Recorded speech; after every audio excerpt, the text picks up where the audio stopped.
we're talking Assassin's Creed 3. Joining us once again, creative director Alex Hutchinson. Now, Alex, we've seen footage of the American frontier. We've seen the British forts. Now, what are we going to see? I'm thinking naval. I see a boat. I see water. The high seas. Yeah. But when we looked into it, we realized that, you know, if one fantasy in Assassin's Creed is being an assassin, the other one is kind of being a historical tourist, you know? It's like visiting these places. When we looked at the history, we knew weather was a big deal, so we did snow. But then we realized that you arrived in America on a ship. Everything you got that was imported came on a ship. Sure. You know, the revolution, you know, the French Navy was hugely involved. So we just couldn't avoid doing naval.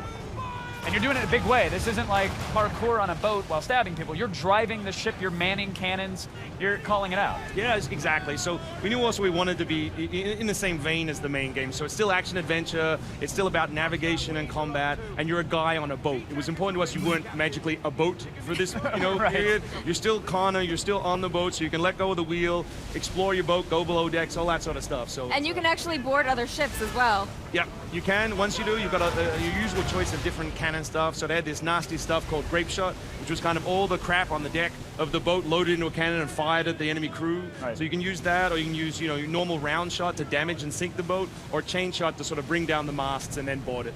Amazing. So it's not a mini game. I mean, I'm looking at here, you guys probably had to do some custom tech to achieve these high seas looking as amazing as they are. It's a huge, it's got a weather system. You see it just changed from sort of like beautiful, like a Caribbean sea into sort of this stormy ocean. But yeah, it's brand new for us. We really think this is going to be a feature. You know, naval is such a big part of the history of humanity. We see this as a big part of the ACIII universe.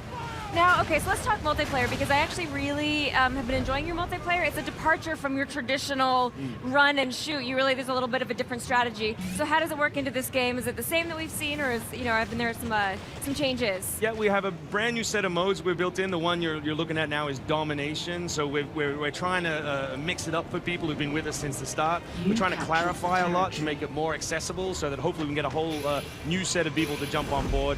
And as you know, the sort of fiction of the universe has always been on the Abstergo side, so the bad guy side, and we have a brand new spin on that as well for this game to sort of unlock some secrets of the universe. Well, so now, speaking to this mode here, this domination mode, is it the capture and hold certain points? Exactly, yeah. So you're working with people, with small groups, to capture and hold points on the map, to kill the other, you know, obviously guys who are coming for you. As you can see, they've also incorporated chunks of the weather that we built in on the single-player side, and also it's a chance to maybe play the redcoats. So all those Brits who are worried about killing their ancestors, this is their chance to get revenge in the multiplayer. Is it, the weather systems, are they dynamic to the multiplayer maps, or is it sort of baked in? This level will take place in the snow and that's it? Generally it's baked in because we wanted to make it predictable, but we're still toying with a few things, so we'll see how it pans out in the next couple of months.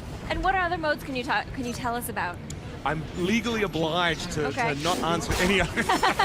I don't see any lawyers on set. If they are, maybe they're blending in with a group right now and they're going to leap out and stab you. But I think it's difficult with any sort of long-running multiplayer. It's kind of more of an evolution, you know what I mean? You're always building and adding things and trying to find the perfect balance. You know, if you have 30 modes, is it way too many? If you have 2, is it too few? So we're trying to find that sweet spot. But there's over a dozen modes in the ACIII multiplayer, so lots of variety.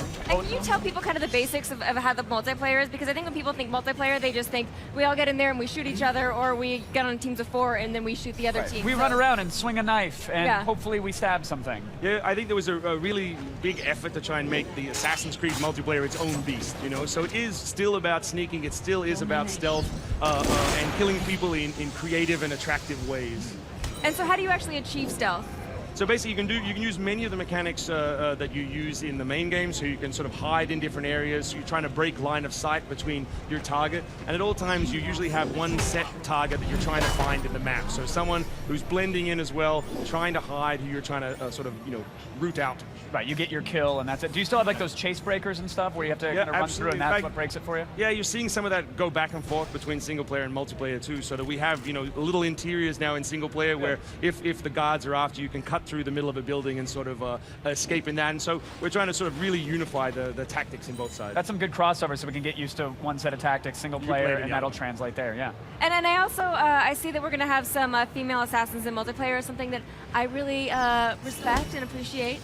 Yep, and I think also if you look at the video game that we just announced as well, it's a new assassin, African-American lady in Adeline, and I think it's really cool that we can sort of start to really broaden the universe for ACIII. How do we start, if we do an online petition, can we get Morgan Webb to be an unlockable assassin? She has been with the franchise from day one and has been a huge vocal supporter. How do we make that happen? How do I make that happen? I think we can make this happen. We'll talk about it after the segment. I think let's get it done. All right, so when do we get it? Yes. The game is out October 30th on PC, PS3, Xbox 360, and Wii U. Wow. All A lot right. of platforms. We can't wait. Thank you so much for coming by. So much. I appreciate We're it. huge fans, and we are very excited.